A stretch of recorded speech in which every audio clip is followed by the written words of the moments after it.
Dave Popkin being joined by NJIT baseball coach Robbie McClellan. And what was it like having NJIT's name called on ESPN2 making the NCAA tournament? Well, first off, it was amazing. Second off, I was giving our team a hard time. I was like, I've been in college baseball for 15 years. I'm so excited. We sat down for the selection show, and then in 2 seconds it happened, and we weren't even really settled in our seats. So, but it was really good. We were really excited. I know our kids were super excited, and so many alumni have reached out, and so many people associated with the NJIT baseball program. So I think it was a big deal, definitely. Well, your name was selected first because you're playing the #1 overall seed in Arkansas in Fayetteville. So what are your thoughts on the Razorbacks? Obviously, they're very good. Obviously, done a lot of research on them the last couple of days. Some people say they're the best college baseball team maybe that's ever suited it up. I think they haven't lost the SEC series. So we have our hands full, but we're excited for the opportunity. I think it'll be great for our kids to play in an environment with 10, 12,000 people, how many ever people are going to be there. I know the game's already sold out, so we're looking forward to the opportunity to play the #1 team in the country, and we'll play our game and we'll see what happens. Yeah, pretty tough bracket for your regional as well. Northeastern, a good team out of the CAA. Nebraska, a top 20 team in the country. They won the Big Ten. So very difficult chore ahead. You mentioned the fans.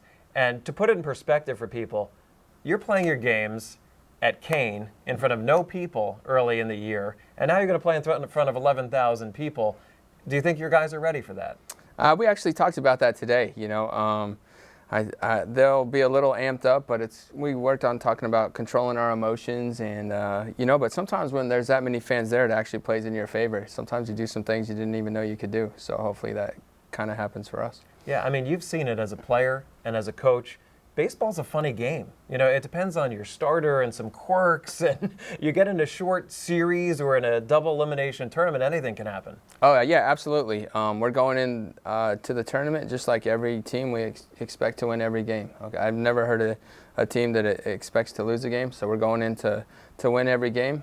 We're going to play every pitch, and we're going to see what happens. What does this mean for your program, for your recruiting, all of that to make the big dance? I'll let you know in about 6 months.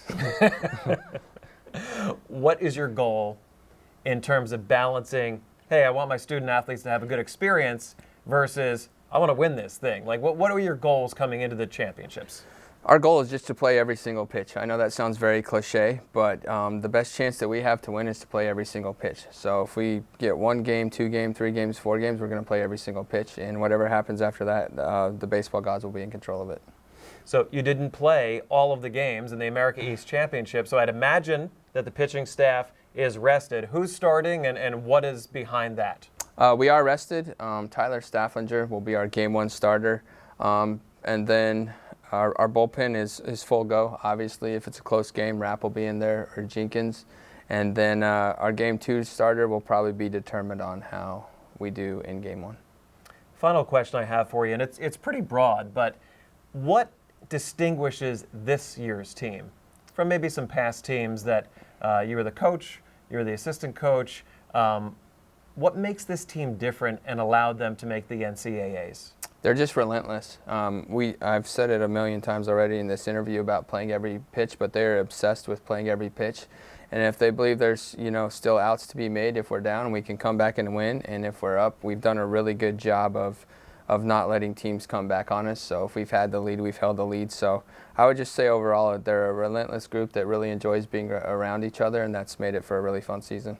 How much has your phone been blowing up? I've gotten quite a few texts. It's nice to just hear coaches and former players and players that I played with and family, friends, loved ones reach out and let them know that they're really happy for you and represent Highlander Nation, and that's what we're going to do. Coach, good luck. We'll be watching. Hey, thanks. Appreciate it. All right. The NJIT taking on the Arkansas Razorbacks in Fayetteville. You can check it out on ESPN3, 3 o'clock Eastern Time on Friday.